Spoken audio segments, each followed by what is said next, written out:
लक्ष्मीच्या पावलांनी मालिकेच्या येणाऱ्या भागामध्ये प्रेक्षकांना आपल्याला असं पाहायला मिळणार आहे, अद्वैत आबांना प्रॉपर्टी ट्रान्सफर करण्याचे पेपर जे असतात ते दाखवतो. आबा म्हणतात, "अरे पण हे पेपर आपल्या घरामध्ये आले कुठून?"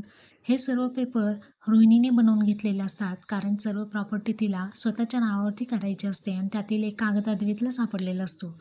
इकडे जागरण गोंधळ छान प्रकारे झालेलं असतं.